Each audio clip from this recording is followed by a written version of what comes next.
والصلاة والسلام على سيد المرسلين أما بعد فأعوذ بالله من الشيطان الرجيم بسم الله الرحمن الرحيم بڑی الصلاة والسلام عليك يا رسول الله وعلى آلك وأصحابك يا حبيب الله الصلاة والسلام عليك يا نبي الله وعلى آلك وأصحابك يا نور الله. فرمان آخری نبی ہاشمی صلی اللہ تعالی علیہ وآلہ وسلم ہے. جو شخص مجھ پر دن بھر میں 50 مرتبہ درود پاک پڑھے گا تو کل بروز قیامت میں اس سے مصافحہ کروں گا. صلو علی الحبیب. اللہ تعالیٰ مختلف انسانوں کو مختلف صلاحیتیں عطا کرتا ہے.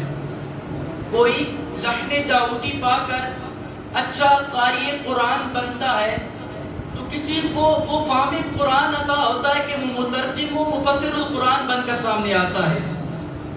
کسی کو سنت مصطفیٰ کا وہ فہم عطا کیا جاتا ہے کہ وہ محدث کے عظیم رتبے کو پا لیتا ہے. تو کسی کو دنیا فقاہت کی شاہ سواری عطا کی جاتی ہے تو وہ فقیہ اعظم کے لقب سے ملقب ہوتا ہے. کسی کو میدان شعر و سخن کی شہنشاہی عطا کی جاتی ہے. مگر اگر میں اور آپ اور آگے طریق کو تھوڑا چھان بین کر دیکھیں گے تو گنتی کی چند شخصیات ہمیں ایسی بھی ملیں گی جن کو اللہ تعالیٰ نے ہمجہت خصوصیات سے نوازا ہوتا ہے. یہ اکیلی ذات، یہ منفرد ذات اپنے اندر یہ ایک انجمن ہوتی ہے. یہ اکیلے وہ کام کرتے ہیں جو ایک ادارہ، جو ایک انسٹیٹیوٹ سر انجام دیتا ہے.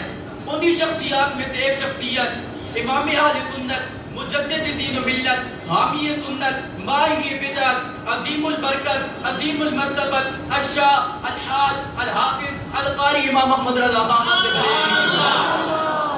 آسمان علم کا یہ نیر تابہ 10 شوال المکرم 1272 ہجری کو بریلی شریف ہند کے عظیم بزرگ مفتی رضا علی خان کے بیٹے مفتی نقی علی خان کے آنگن میں طلوع ہوا. منعم حقیقی نے اپنے محبوب کے اس عاشق کو بہت سے علوم پر دسترس عطا کی تھی. اب وہ علوم جس طرح کے بھی ہوں، چاہے قرآن دانی ہو، قرآن خوانی ہو، حدیث ہو، فقہ ہو، اصول فقہ ہو، شاعری ہو، جس فن میں دیکھو میرا رضا باکمال ہے. قرآن خوانی میں دیکھو تو میرے رضا ضاد جیسے حرف کو اپنی صفات سے ایسے ادا کیا کرتے تھے کہ بڑے بڑے قاری پشت بندندار رہ جاتے. جب اپنے قلم نور فضا سے ترجمہ قرآن کا ارادہ کیا تو تراجم قرآن کے افق پر کنز الایمان کے نام سے ایک ایسا عظیم ترجمہ شائع ہوا جو نہ صرف حقیقی معنی میں ایمان کا کنز تھا بلکہ مقام الوہیت و رسالت کا بہترین محافظ بھی تھا.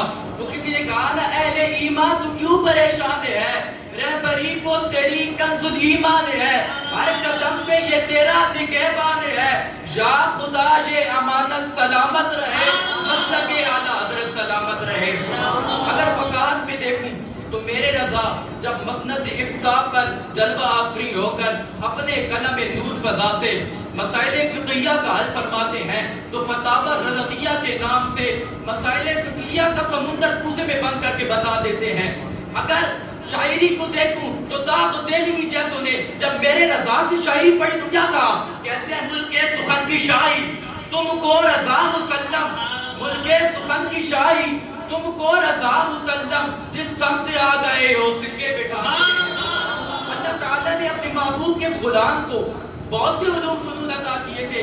خود میرے رضا فرماتے ہیں دوستو وہ علوم جو میں نے کسی سے حاصل ہی نہ کیے، نہ کسی استاد سے پڑھ کر، نہ سن کر، نہ بیٹھ کر، نہ کسی سے حاصل ہی نہیں کیے، وہ علوم کون کون سے ہیں؟ ارثمتیکی، جبر و مقالہ، حساب ستینی، لاگرفسم، مناظر و مرایا، علم لکر، زیجات، مثلث قربی، مثلث مصدق، حیات جدیدہ، نظم فارسی عربی ہندی، نثر فارسی عربی ہندی، خط نسخ، نص تعلیم، تلاوت مع تجوید، علم الفرائض۔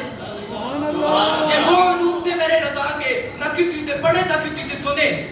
ارباب تاریخ کو اور آگے تاریخ آج بھی میرے رضا کی مثال پیش نہیں کر سکتی۔ اعلیٰ حضرت کی جامع ذات میں بیان کرنے کو تو بہت کچھ ہے، کیا کیا بیان کیا جائے، لیکن میری لب کشائی کا موضوع ہے تصانیف اعلیٰ حضرت۔ میرے رضا نے اپنی زندگی میں 1000 سے زائد کتب تصانیف کی۔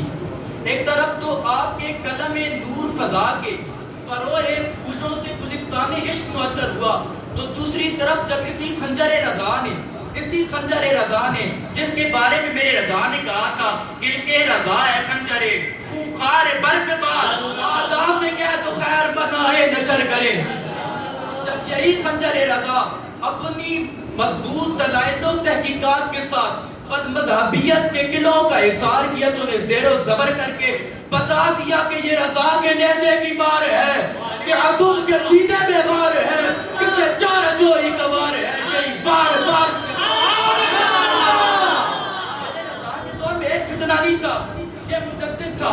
اس کے دور میں ختم نبوت پہ ڈاکے بھی ڈالے جا رہے تھے، صحابہ کے گستاخ بھی تھے، مصطفیٰ کریم کی گستاخیاں کرنے والے بھی تھے۔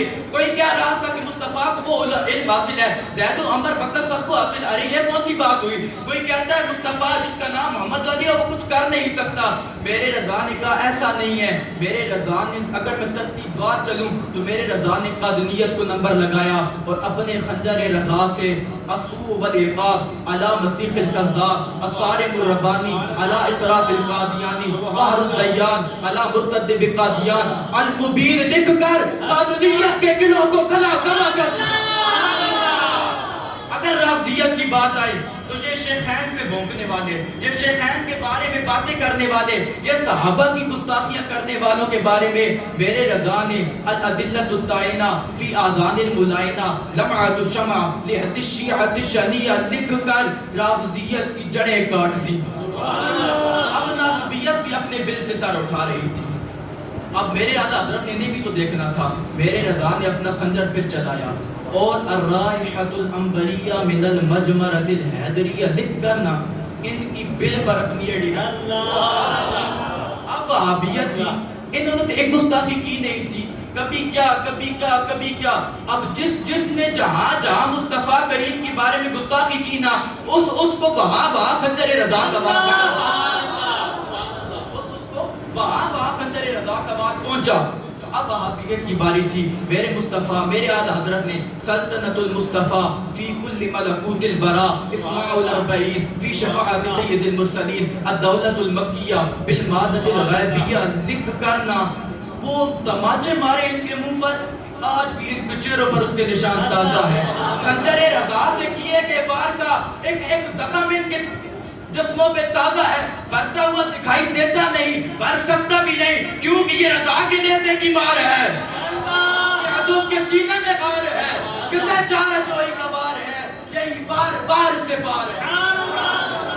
میرے رضا نے نہ صرف علوم دینیہ پہ قلم اٹھایا بلکہ سائنس کو بھی اسلامی رنگ میں رنگ کر قرآن و فقہ خادم بنا دیا۔ میرے رضا نے سب سے پہلے اپنی کتاب السمسام میں لائٹ تھیوری کی بیس پر نظریہ الٹرا ساؤنڈ مشین پیش کر کے بتایا۔ پھر اپنی کتاب الدقۃ والتبیان میں وضو کے پوچھے گئے ایک مسئلے پر پانی کی 307 قسمیں بیان کر کے ماہرین کی عقل کو برتہ حیرت میں ڈال دیا۔ پھر میرے رضا نے المتن السعید میں کائنڈز آف منرلز، اب مشینیں نہیں تھی، ڈھونڈ رہے ہوں کہ یہ علیحدہ یہ علیحدہ یہ علیحدہ ہے، میرے رضا کے پاس کوئی مشین نہیں تھی۔ المتن السعید میں اجناس زمین 311 گنوائی اور عقول ماہرین کو دنگ کر دیا۔ اب سائنس کے جھوٹے دعوے بھی تھے، جو اسلامی نظریات کے مخالف بھی تھے، ان کا رد تو کس نے کرنا تھا؟ ان کا رد بھی تو میرے رضا نے کرنا تھا نا۔ اب سائنس کا ایک مرکزی قانون ہے کہ سورج کھڑا ہے، زمین گھوم رہی ہے، میرے رضا بریلی میں بیٹھ کے فرمایا ایسا نہیں ہے، اچھا باطل تو ہر کوئی قرار دے سکتا ہے. میں کہوں سائنس کا فلاں قانون باطل، فلاں باطل، فلاں باطل، مجھ سے سوال تو ہوگا نا ارے بھائی بتا سو دلائل کہاں سے ہیں؟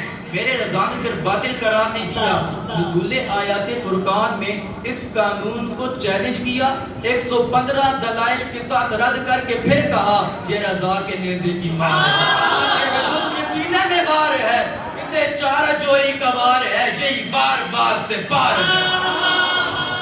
جب عاشق اعلیٰ حضرت سیدی و مرشدی امیر اہل سنت نے دیکھا نا تو کہا تو نے باطل کو مٹایا اے امام احمد رضا، تو نے باطل کو مٹایا اے امام احمد رضا، دین کا ڈنکا بجایا اے امام احمد رضا.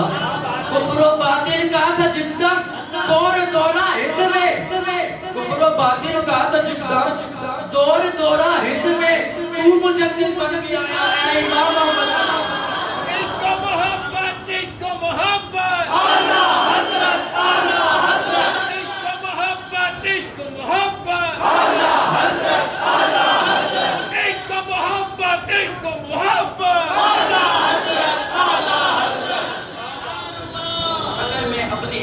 تصانیف کی آخری بات کریں تو ہر علم میں میرے رضا نے قلم اٹھا کر نہ مصنفین کو دنگ کر دیا، ترجمہ کیا تو مترجموں کو حیران کر دیا، شاعری کی تو شاعر حیران ہو گئے، تصنیف کی تو مصنف حیران، حدیث بیان کرتے تو محدث حیران. آخر یہ ہے کون؟